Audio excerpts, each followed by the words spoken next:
दोस्तों, बहुत से लोग ये सोचते हैं कि यूरोप जो कॉन्टिनेंट है, महाद्वीप है, वो एक क्रिश्चियन कॉन्टिनेंट था और शायद एक दिन में क्रिश्चियन कॉन्टिनेंट बन गया। और फिर यूरोप से अमेरिका क्रिश्चियन लोग गए और अमेरिका भी क्रिश्चियन था।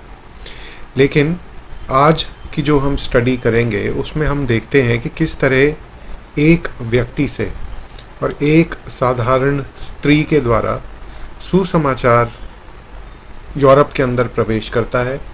पौलुस सुसमाचार यूरोप में लेके आता है और वहाँ से किस तरह वचन एक एक व्यक्ति करके आगे फैलता है। आज की स्टडी फिलिपियों के नाम पौलुस की पत्री में से है और आज हम उसका पहला अध्याय देखेंगे। उससे पहले मैं आपको उसका बैकग्राउंड दूंगा। फिलिपाई अगर आप वर्ल्ड मैप पे देखें तो ये मॉडर्न डे टर्की है, जो कि एशिया का वेस्टर्न मोस्ट पार्ट हो गया। ये इज़राइल है, इज़राइल के ऊपर सीरिया है, सीरिया के ऊपर लेफ्ट में टर्की आ जाता है और टर्की के साथ फिर यूरोपियन कंट्रीज शुरू हो जाती हैं, जहाँ पे ग्रीस है, मैसेडोनिया है और ये इटली है जहाँ पे रोम है। तो जो मैसेडोनिया था वहाँ पे फिलिपाई नाम का एक शहर था, जहाँ पे सबसे पहले एक व्यक्ति ने, लिडिया नाम की एक स्त्री ने विश्वास किया पौलुस के प्रचार करने के बाद।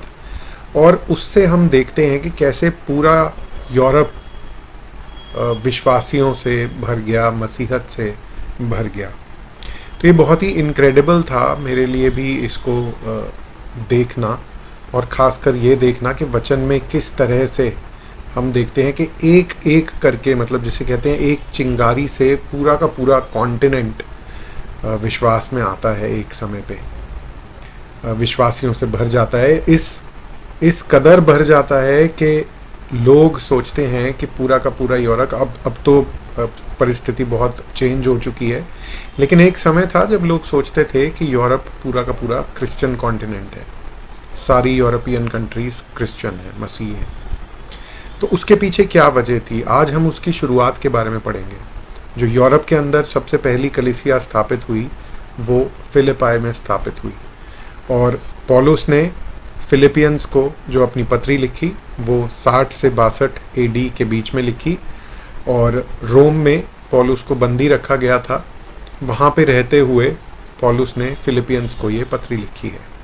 इसका उद्देश्य था उनको धन्यवाद करना। फिलिपियों की कलीसिया एक ऐसी कलीसिया थी जो कि सबसे पहले जिस कलीसिया ने पौलुस को आर्थिक रूप से मदद की, और पौलुस उसके लिए उनका धन्यवाद करता है। साथ ही पौलुस ये कहता है कि ये सिर्फ मेरे फ़ायदे के लिए नहीं है, पर तुम्हें भी देख के कि तुम में इतनी समझ है, इतनी मैच्योरिटी है और तुम परमेश्वर में इतने आगे बढ़े हो कि तुम और लोगों की हेल्प करना चाहते हो, ये देख के पौलुस को बहुत खुशी होती है और वो धन्यवाद करता है। कहता है कि तुम्हारे लिए भी देना अच्छा है, मेरे लिए तो पाना अच्छा है या नहीं वो कोई बात नहीं, मैं जैसा हूँ उस परिस्थिति में मैं खुश रहता हूँ, लेकिन क्योंकि तुम देते हो ये तुम्हारे लिए भी बहुत अच्छी बात है और मैं तुम्हारे लिए भी खुश हूँ। साथ ही पौलुस उनको प्रोत्साहन देता है कि दुख और परेशानियों में किस तरह परमेश्वर में आनंदित रहें, चाहे कुछ भी हो जाए परमेश्वर में आनंदित रहें। जिस तरह हर पत्री के अंदर एकता के विषय में मसीह लोगों के बीच में पौलुस बात करता था, उसी तरह से यहाँ पे भी बात करता है। इनके बीच में इतनी बड़ी परेशानियाँ नहीं थी जितनी कि कोरिंथ की कलीसिया में थी, लेकिन फिर भी एकता के लिए पौलुस उन्हें प्रोत्साहित करता है कि मसीह में एक होके रहो और अपने ही भले की नहीं पर दूसरों के भले की भी बात करो। ठीक है, ये जो इंटरेस्टिंग था ना वो ये था कि फिलिपाई की कलीसिया किस तरह स्थापित हुई, और इसके बारे में हम पढ़ते हैं प्रेरितों के काम उसके 16वें अध्याय में। ठीक है, देखिए ये कहानी यहाँ से शुरू होती है कि पौलुस अपनी जो मिशनरी जर्नीज थी उसमें एशिया में, जो कि मॉडर्न डे टर्की है, वहाँ पे घूमता हुआ अलग अलग जगह जाके प्रचार करता था। और एक समय ऐसा आता है जहाँ पे, यहाँ पे देखिए लिखा है, पवित्र आत्मा उन्हें एशिया में वचन सुनाने से मना करता है पौलुस को। साथ ही क्या होता है, वहाँ पौलुस ने रात को एक दर्शन देखा कि एक मैसेडोनियन पुरुष खड़ा हुआ है, मैसेडोनिया जो कि यूरोप में है, उससे विनती करके कह रहा है पार उतरकर मैसेडोनिया में आ और हमारी सहायता कर। तो पौलुस को ये दर्शन दिखता है रात को। उसने यह दर्शन देखते ही हमें तुरंत मैसेडोनिया जाना चाहा हमको साथ लेकर, और यह समझकर कि परमेश्वर ने हमें उन्हें सुसमाचार सुनाने के लिए बुलाया है। तो पौलुस ने ये दर्शन देखा और उसे ये बात समझ आ गई कि परमेश्वर हमें ये कह रहे हैं कि मैसेडोनिया में जाकर सुसमाचार सुनाओ, जो कि यूरोप में है। जहाँ पे ये उतरते हैं वो फिलिपाई नाम का शहर था। ठीक है, वहाँ से हम फिलिपाई में पहुँचे, जो कि मैसेडोनिया प्रांत का मुख्य नगर और रोमियो की बस्ती है, यानी कि जो रोमन साम्राज्य था उसकी बस्ती थी, और उस नगर में कुछ दिन तक रहे। फिर वहाँ पे सबत के दिन हम नगर के फाटक के बाहर नदी के किनारे यह समझकर गए कि वहाँ प्रार्थना करने का स्थान होगा। तो शहर के बाहर नदी के किनारे ये लोग गए प्रेयर करने के लिए, और बैठकर उन स्त्रियों से जो इकट्ठी हुई थी बात करने लगे। मतलब नदी किनारे जो स्त्री इकट्ठी होती हैं, शायद पानी भरने आई हो, शायद कपड़े धोने आई हो, उनसे बात करने लगे। और लुडिया यानी कि लिडिया नाम की युआतीरा थायाटीरा नगर की बैंगनी कपड़े बेचने वाली एक भक्त स्त्री सुन रही थी, और प्रभु ने उसका मन खोला। अब देखिए, ये बात हमेशा याद रखनी है कि हमारा काम है वचन सुनाना, सुसमाचार सुनाना, और प्रभु हैं मन खोलने वाले, और वो किसी का भी कभी भी मन खोल सकते हैं। तो इस बात से मुझे भी पर्सनली बहुत प्रोत्साहन मिला। प्रभु ने लिडिया का मन खोला ताकि पौलुस की बातों पर ध्यान लगाए, और जब उसने अपने घराने समेत बपतिस्मा लिया तो उसने विनती की कि यदि तुम मुझे प्रभु की विश्वासिनी समझते हो तो चलकर मेरे घर में रहो, और वह हमें मनाकर ले गई। ये सब कहानी हम प्रेरितों के काम उसके 16वें अध्याय में सुन चुके हैं, लेकिन इंटरेस्टिंग ये है कि ये एक तरह से नींव डल रही थी। सबसे पहले तो फिलिपाई में कलीसिया की, और उसके बाद पूरे यूरोप के लिए, पूरे यूरोप तक सुसमाचार पहुंचे उसके लिए उसकी नींव यहाँ पे डली एक स्त्री जिसका नाम लिडिया था, उसके द्वारा। उसके घराने ने विश्वास किया। फिर मैं आपको पूरा नहीं पढ़ूंगा, लेकिन मैं आपको छोटे में बताता हूँ। इसके बाद क्या होता है, उस शहर में एक दासी थी, एक लड़की थी, जो कि यहाँ पे मैं देखना चाहता हूँ कि वो क्या, हमें एक दासी मिली जिसमें भावी कहलाने वाली आत्मा थी। मतलब वो भविष्य बताती थी या क्या करती थी, डिविनेशन इंग्लिश में लिखा हुआ है इसको, स्पिरिट ऑफ डिविनेशन, मतलब तांत्रिक समझ लीजिए। और उसके कुछ स्वामी थे जो उससे तंत्र विद्या वगैरह करवाते थे लड़की से, और उनको बहुत लाभ पहुंचाती थी। वो बार बार पौलुस के पीछे पीछे घूमती थी, ये कहती हुई कि ये मनुष्य परम प्रधान परमेश्वर के दास हैं, जो हमें उद्धार के मार्ग की कथा सुनाते हैं।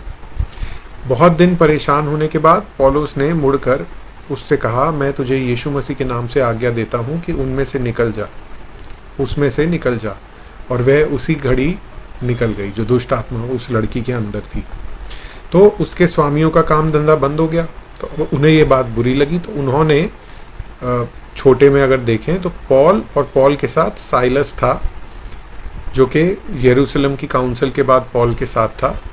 पॉल और साइलस को जेल करवा दी। और उसके बाद की कहानी आपको पता है कि किस तरह से वो रात को गाने गा रहे थे, तो एक भूकंप आया और बंदी गृह की नींव हिल गई पूरी, दरवाजे खुल गए, और जो ये जेलर था उस समय का, वो विश्वास में आ जाता है। और यहाँ पे हम देखते हैं कि एक रोमी जेलर विश्वास में आया। ये एक तरह से पहला पुरुष था यूरोप के अंदर या फिलिपाई के अंदर जो कि विश्वास में आया था। तो यहाँ पे हम देखते हैं किस तरह से मसीहत स्टार्ट हुई। और ये चर्च जो शुरू हुआ था लिडिया के द्वारा, उस चर्च को पौलुस ने अपना पत्र लिखा है, जिसको हम आज डिस्कस कर रहे हैं। मैंने आपको बता दिया कि उसका क्या क्या विषय था, और मुझे ये जानने बहुत इंटरेस्टिंग लगा कि किस तरह से सिर्फ लिडिया के द्वारा पूरा का पूरा एक तरह से पूरे कॉन्टिनेंट के अंदर मसीहत का प्रचार हुआ, मसीहत फैली। ये बात और है कि आज के समय यूरोप में शायद बहुत कम बिलीवर्स होंगे जो सच्चे विश्वासी हैं, और कंट्रीज़ भी बिल्कुल सेकुलर हो चुकी हैं। लेकिन किस तरह सिर्फ एक व्यक्ति पौलुस, उसने सुसमाचार सुनाया, लिडिया तक पहुंचा, और इस जो एक लड़की थी जिसके अंदर दुष्ट आत्मा थी, उसको निकालने के कारण उन्हें जेल हुई, और उस जेल जाने को भी परमेश्वर ने इस्तेमाल किया सुसमाचार को फैलाने के लिए, और पॉल और साइलस के द्वारा जो जेलर था वो विश्वास में आया। तो ये मतलब किस तरह से बीज बोए गए मसीहत के एक देश में, एक पूरे महाद्वीप में, ये मुझे बहुत इंटरेस्टिंग लगा। और ये वही कलीसिया है जो पहली कलीसिया थी। ये कलीसिया बहुत, पौलुस इनसे प्यार करता था और ये कलीसिया भी पौलुस से प्यार करती थी। इन दोनों के बीच में बहुत अच्छा रिलेशन था, ठीक है ना। जो दान था वो तो एक अलग बात है, लेकिन वैसे भी ये लोग पौलुस के बहुत मतलब प्रेम रखने वाले लोग थे, और इनके अंदर कोई ऐसी प्रॉब्लम नहीं थी जैसी प्रॉब्लम्स कॉरिंथियंस के अंदर थी या गैलेशियंस के अंदर थी, ठीक है। छोटे छोटे इश्यूज थे, उनके बारे में पौलुस बात करता है, उनको सिखाने की कोशिश करता है, प्रोत्साहित करने की कोशिश करता है। यहाँ पे देखिए पौलुस कहता है, ये अभी तक हमारा बैकग्राउंड था। इसके बाद हम आइए छोटी सी प्रार्थना करते हैं और फिर हम आज का चैप्टर पढ़ेंगे। पिता परमेश्वर, मैं आज फिर धन्यवाद करता हूँ प्रभु कि आपने ये मौका हमें दिया कि हम आपके पवित्र वचन को खोल के उसमें से एक नई पुस्तक पढ़ सकते हैं, उसकी शुरुआत कर सकते हैं। और पौलुस की पत्री जो फिलिपियों की कलीसिया को लिखी गई प्रभु, आज उसमें जो बातें लिखी गई थी बहुत हज़ार साल पहले, वो आज हमारे लिए भी उपयोगी हैं प्रभु, हमारे लिए रेलेवेंट हैं।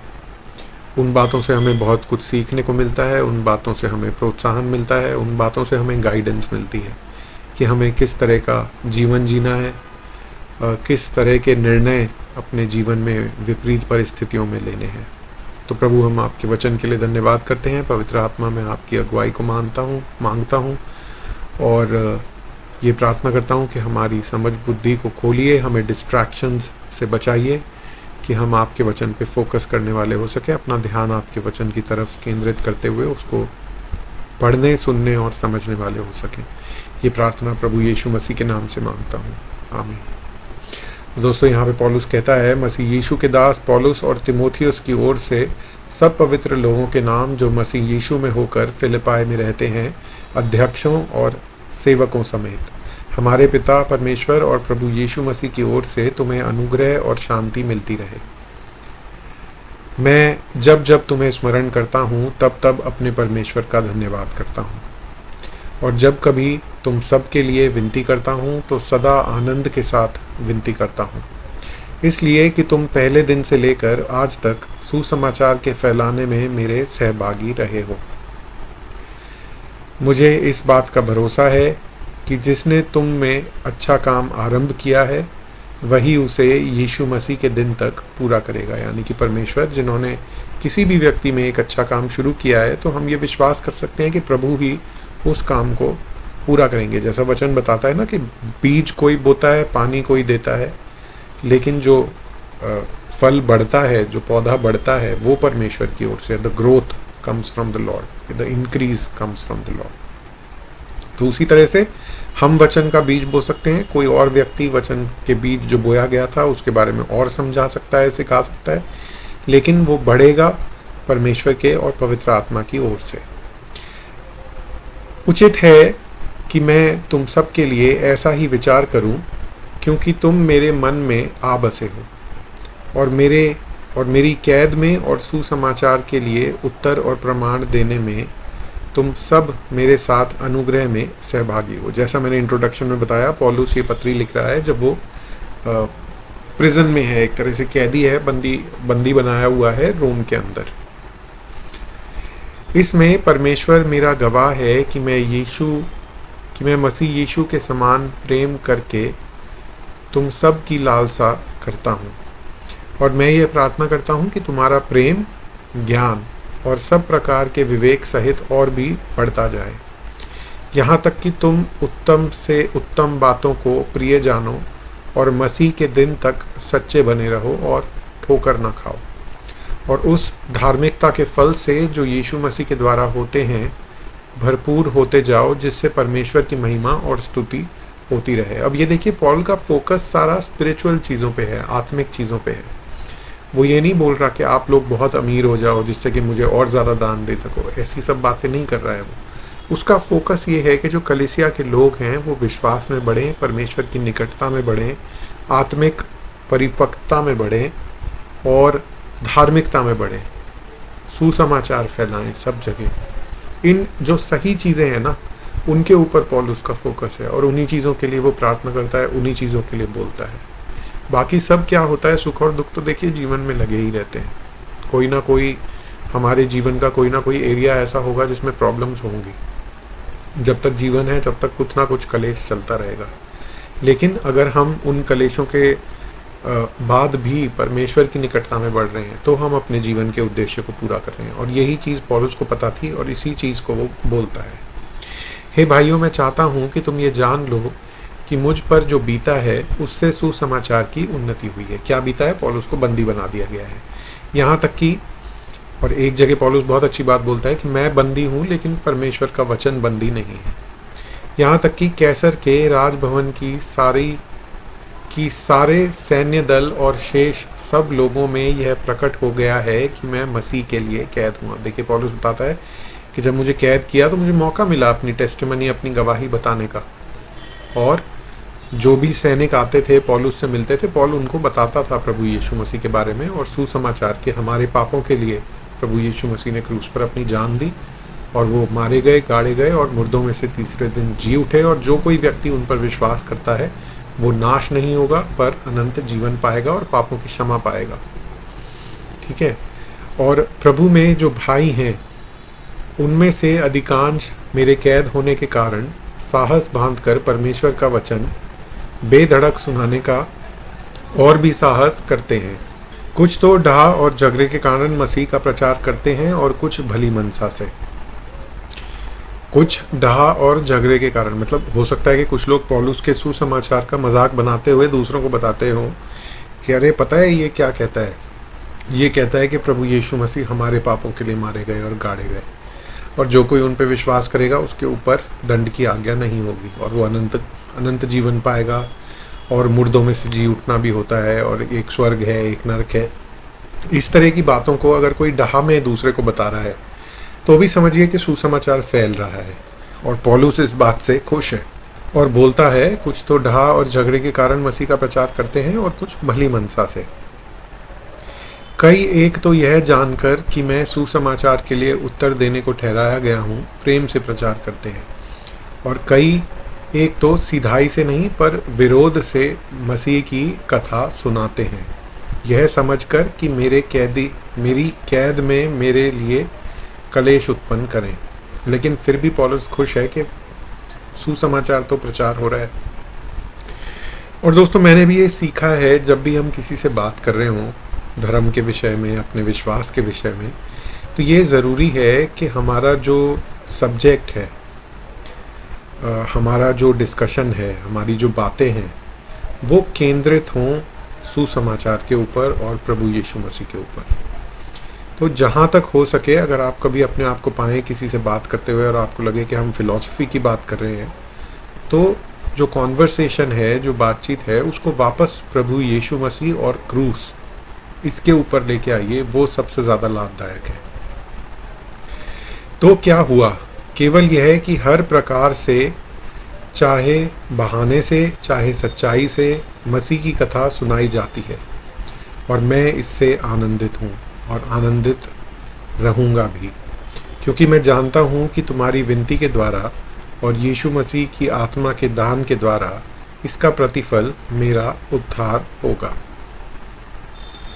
मैं तो यही हार्दिक लालसा और आशा रखता हूँ कि मैं किसी बात में लज्जित न हूँ, पर जैसे मेरे प्रबल साहस के कारण मसीह की बड़ाई मेरी देह के द्वारा सदा होती रहती है, वैसे ही अब भी हो, चाहे मैं जीवित रहूँ चाहे मर जाऊँ।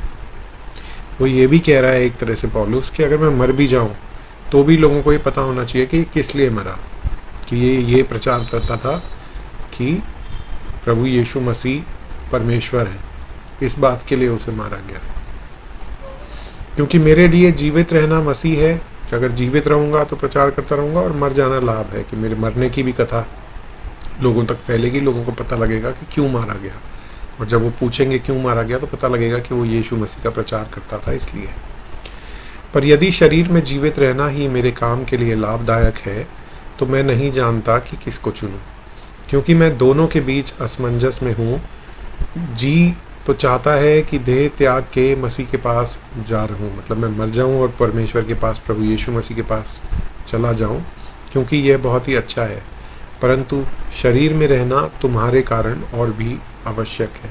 पर शरीर में रहूँगा तो तुम्हें और ज़्यादा प्रभु के बारे में बताऊँगा और लोगों को प्रचार करूँगा, तुम्हें प्रोत्साहन दूँगा, और इसलिए कि मुझे इसका भरोसा है। अतः मैं जानता हूँ कि मैं जीवित रहूँगा, वरन तुम सब के साथ रहूँगा, जिससे तुम विश्वास में दृढ़ होते जाओ और उसमें आनंदित रहो। और जो घमंड तुम मेरे विषय में करते हो वह मेरे फिर तुम्हारे पास आने से मसीह यीशु में अधिक बढ़ जाए। केवल इतना करो कि तुम्हारा चाल चलन मसीह के सुसमाचार के योग्य हो, कि चाहे मैं आकर तुम्हें देखूं चाहे न भी आऊं, तुम्हारे विषय में यह सुनूं कि तुम एक ही आत्मा में स्थिर हो और एक चित्त होकर सुसमाचार के विश्वास के लिए परिश्रम करते रहते हो, और किसी बात में विरोधियों से भय नहीं खाते।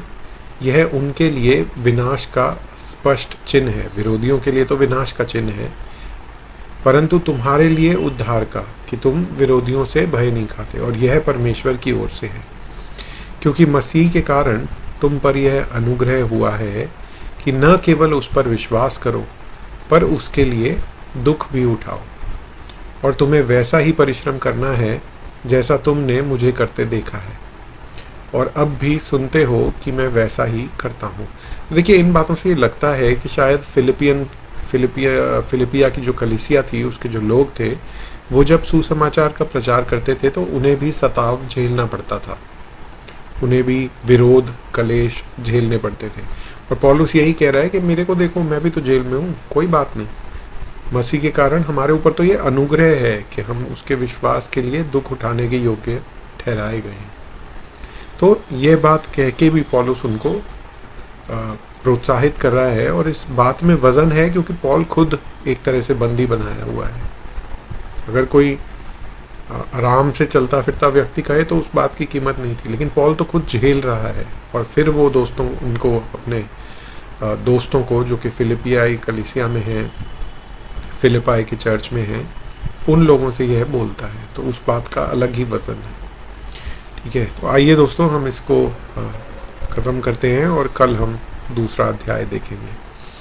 पिता परमेश्वर, मैं धन्यवाद करता हूँ आपके अद्भुत काम के लिए प्रभु, जो आप एक व्यक्ति के द्वारा भी कर सकते हैं। एक लिडिया के द्वारा पूरा का पूरा कॉन्टिनेंट प्रभु सुसमाचार सुन पाया, विश्वास में आ पाया। शुरुआत किसी भी काम की, चाहे छोटी हो, चाहे सेवकाई की शुरुआत एक व्यक्ति से हो, लेकिन प्रभु उसका अंत में क्या नतीजा होगा वो सिर्फ आप जानते हैं। और आपने हमें सिर्फ ये काम दिया है कि हम सिंसियरली जो आपका सुसमाचार है उसको ईमानदारी से लोगों तक पहुंचा सके, बिना उसमें कोई मिलावट करे। बाकी सब काम आपका है। तो प्रभु, मैं धन्यवाद करता हूँ। हमें भी इस तरह की आत्मा दीजिए जैसी फिलिपाई के चर्च में थी, उस समय के लोगों में थी, पौलुस में थी प्रभु, कि हम भी आपके सुसमाचार का प्रचार करने वाले हो सकें, किसी से भय ना खाएं, और जब कभी सताव आए तो उसमें आनंदित भी हो सकें। पिता परमेश्वर, धन्यवाद के साथ ये प्रार्थना प्रभु यीशु मसीह के नाम से मांगता हूँ, आमीन।